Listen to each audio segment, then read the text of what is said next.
like that. Well, I love it. They pop on a link, it takes you right to that page and stuff. Yeah, that's very nice. I guess I'll have a good new toy in your disposal.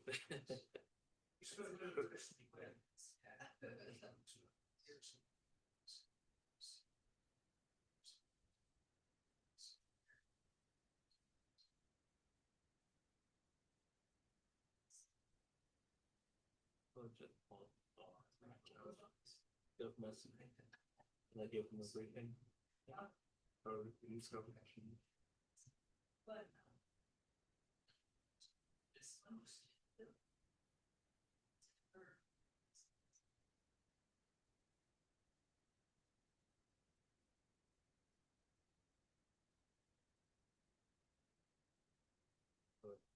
Cycles after this. Oh, that's great. Over here, and then just like debrief, I guess, from the weekend.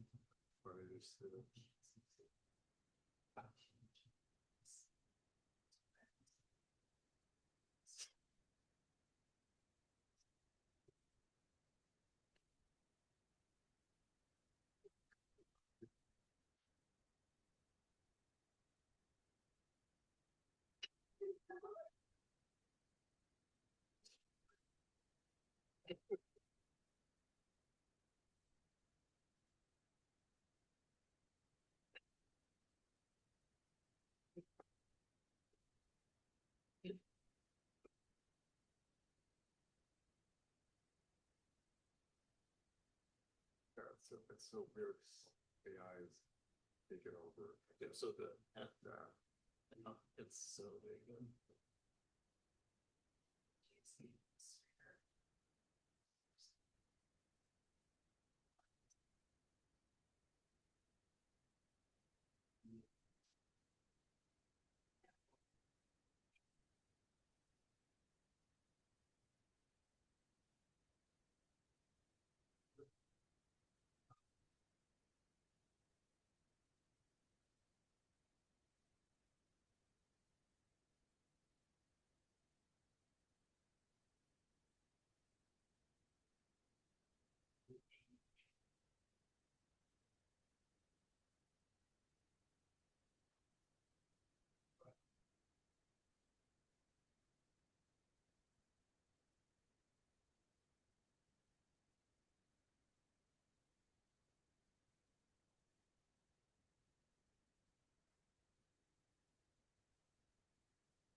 Scott Brown. Entertaining a significant crowd, it looks like tonight. First order of business is going to be the approval of the March 10, 2026 minutes. Is there anybody who, well, first of all, hopefully everybody's had a chance to look at them. Is there anybody who would care to form a motion? Commissioner Wallach moves to approve. Is there a second? I'll second. Commissioner Brown seconds. We got a motion and a second. Is there any debate? Excuse me. Is there any debate? Hearing none, all in favor of approving the minutes, raise your hand. All opposed, like sign. That carries unanimously. Are there any organizational or procedural items for us to consider? Okay. So then we'll move to unfinished business, ordinance to amend chapter 27 of the Code of Ordinances to define and provide use regulations for vape shops. Paul, thank you.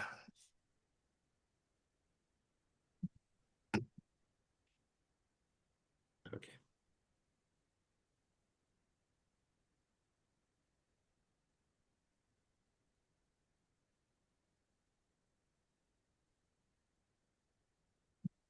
Good evening, Mr. Chairman. Good evening, Commissioners. This case is a continuation of the deferred text amendment from last month, text amendment to regulate vape shops. Instead of going through the entire presentation again, what I'm prepared to do now is to just address the changes that staff has proposed to some feedback. Let me try this. So it's just like to go with the changes that we have proposed and since last month's meeting. I have presentations planned from last month's meeting, so if we want to reference those, we can. Hey, Paul. If you turn on the podium mic and turn off the PC mic, you probably won't get the feedback. Yeah, I tried doing that.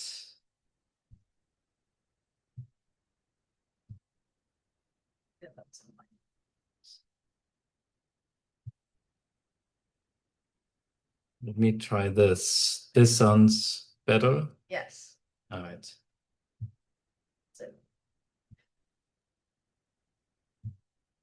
All right.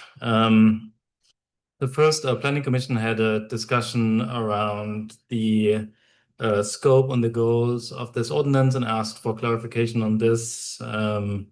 We've reached out to Councilmember Seconder, who has provided a letter with his thoughts on that matter, which is part of your package. Councilmember Seconder is the council person who asked us or who requested the initial moratorium, so his thoughts were very appreciated. I don't want to go into those very deeply, but I want to put on the record some of the highlights from his letter. He described the overall goal that he had when he requested this to identify whether standalone vape shops are appropriate land uses in the draft regulations, which may well lead to a prohibition of those. Scope is limited to standalone vape shops and their regulation. What he didn't want to go after is the behavior of individual residents. So this is a land use text amendment. It's not supposed to regulate the individual behavior of residents. And then just items I want to highlight from the letter are the public health concern that I had referenced in the last presentation too, including the marketing to teenagers and use of those products by teenagers. The small size of the city that makes pretty much like a standalone vape shop accessible from anywhere in the city. Then he mentioned sort of that, when the why there's a text amendment now is that this is a relatively new land use that especially became prevalent sort of over the last couple of years, which is sort of why it's appropriate to do this as a zoning text amendment. And then lastly, but importantly, that those vape shops are often occupying with sort of low-rent storefronts and may negatively impact the overall mix of retail stores in the area, so may have negative externalities.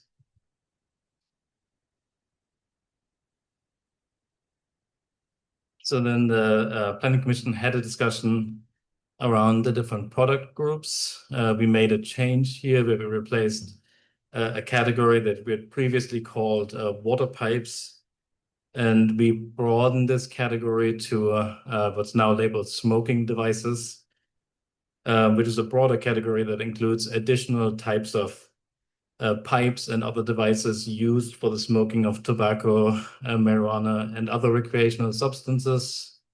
Once we sort of broaden this to, the general inhaling of products, we put some language in there to not accidentally incorporate some other product groups.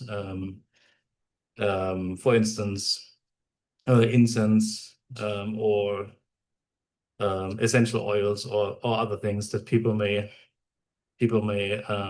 also inhale, but in a different way than what people typically consider smoking.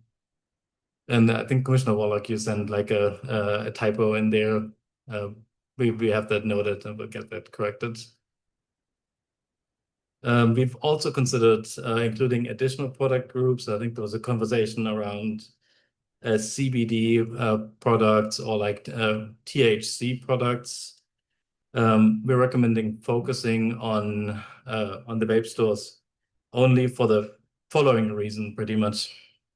We looked at some of those stores. When you look at what is sort of, a typical sort of CBD store, And the top right picture there is like the CBD store in the Dunwoody village. On the left side, this is a store in Midtown Atlanta. These CBD type stores often go sort of more in the direction of let's say a wellness or almost like, cosmetic. It has just a different scope than what people typically consider sort of a vape stop to be, a vape store to be. And then the one at the bottom there that looks more like a beverage store. I think that's a beverage store in Chambly or in Doraville that has sort of a THC and CBD focus that sells beverages in those categories. So we're recommending not including those types of stores because they're just, different in their product categories and then in their appearance as well. And then second discussion that we had at the last planning commission meeting was to the measurement of the area. If you remember, like there are two components that define a vape store. Your vape store, if you're either a vape shop, if you either sell more than 25% of the dedicated categories, or if you use more than 25% of your sales area for those categories, was question around the definition of that interior floor area. In the last generation of this, we just had it labeled as a 25% interior floor area. We looked at a couple different options and talked to my counterpart in Johns Creek as well, who just went through a similar process to get their experiences. They had actually initially regulated these stores also by a sales area and went away from that entirely and just regulated them by sales, by the overall revenue from these product categories, because they had challenges when it came to the enforcement. There was sort of a question and pushback on if that was appropriately measured, and they found the sales, like the revenue, the easier one to correctly for enforcement purposes. But we heard you all. Like, what we're proposing now is like to define this sort of a bit different. And we're saying that you can only sell those types of products, like the vape shop product groups, in 25% of the store as sort of as bordered by a rectangle. So you draw a rectangle around the area, and I have a display here that shows exactly what I mean. So there's a part of the store that sells these products, may sell other products, and there's 75% of the store that does not sell these products. So that's an easy to measure type of aspect. It's easy to measure for code enforcement, and we don't have to get into the details on what is shelf space, how you measure that, and so forth. We have the additional requirement of the 25% sales. So you have another outlet that the majority of the store pretty much needs to not sell these products, and the majority of revenue needs to not be from those products. So you have that, I think, that type of intensity that the Planning Commission was concerned, like that, what if they stack like too much product in a certain area? You have that sort of addressed in a slightly different way, but you have it sort of addressed by the sales limit, that it can only be 25% of the overall revenue of these stores. And then rectangle that I described, I hope this chart makes it reasonably clear. Like, so only 25% of the store sales area can be used for these products. So they can, the operator of a store like this has to cluster it in a part of the store. So you can see the left image there, that would be the top quarter of that store. Think of like the overall, that rectangle, think of that as the total sales area of the store. And there it would be clustered in the top of the floor, which is fine. You know, if that doesn't exceed 25%, that's okay. In the central image here too, the sales area would be in the top left quadrant of the store. This could be sort of a typical arrangement for a convenience store where these products are typically sold behind the sales counter, behind the cashier. And then the right image shows what would not be allowed, where it's broken up like through different parts of the store. Because here, if you draw that rectangle around the different sales areas in red, they would actually cover half the store. So this is sort of a way to tighten the sales area. We're saying that 25% of the store can be used for the sale of these products. The other 75% need to be selling something else.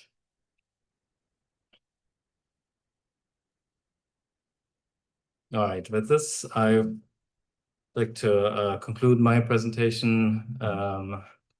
If there are any questions, I'm available. All right, we're in a public hearing because we deferred, correct?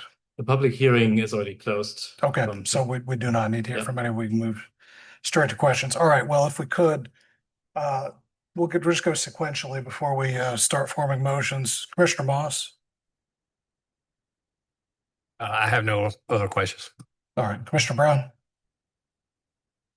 I don't really have any comments or questions, but just maybe a point of clarification. The only time this like rectangle exercise would really ever come into play is like a code enforcement thing where somebody were to complain about a non-vape shop exceeding the 25%, and then code enforcement comes in, and Right. otherwise nobody's going to go around like measuring rectangles in a bunch of shops or anything. No. It's pretty much like, I mean, the way it would go in practice. We would get a business license. If it comes in for a vape shop or similar products, we would let them know that that's not allowed. Yeah. It is like if there's a convenience store or something like that, Yeah. that sells these products. We don't want those to take over the store. Cool. Yeah, and I appreciate you guys looking further into the shelving thing because I know that was brought up last time, but I feel like between your modification and the 25% sales limit as well, I feel like we're pretty well safeguarded. All right, Commissioner Edmondson? Just a point of clarification. So when you're talking about 25% of the space or 25% of the revenue, or is it and or?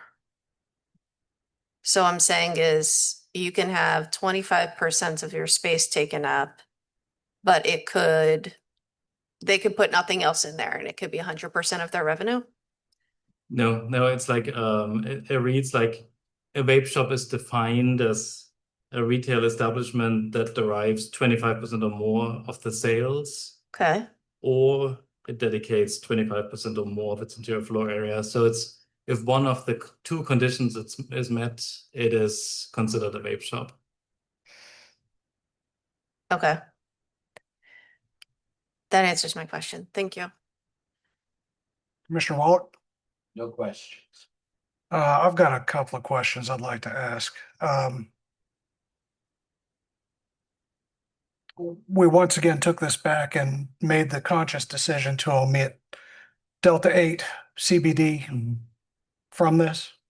So it is included if these are smoked.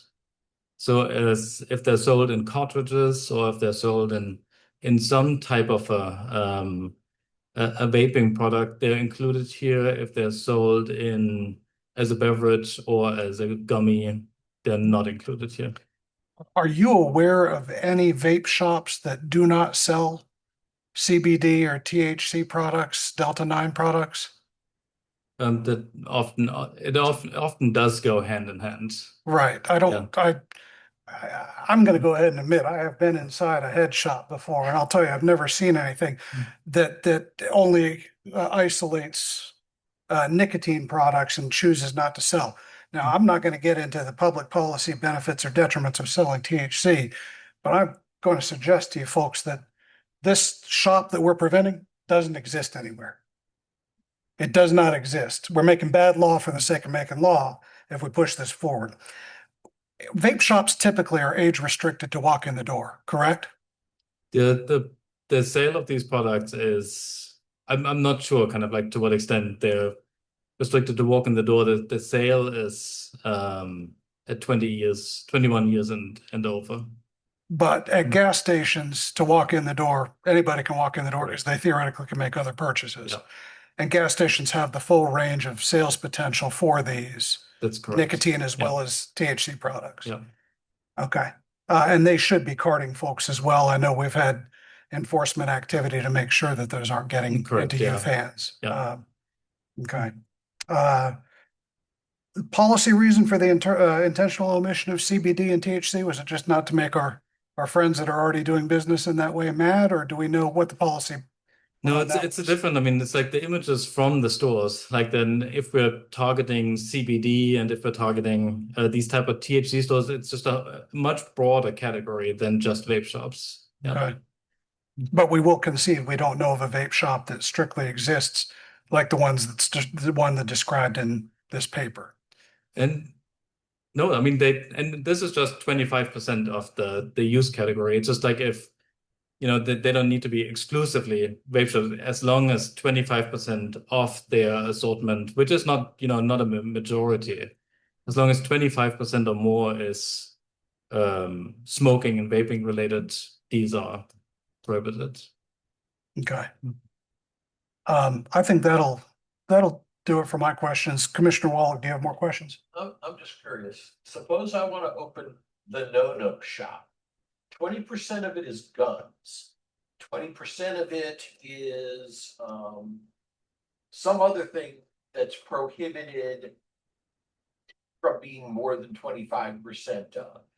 And there's only 20% vape and all of that. That's all okay, right? We're just regulating it down to this 25%. It would be something else. You wouldn't be a vape shop. Okay. Okay. Is there any more questions or discussion, or does somebody want to form a motion?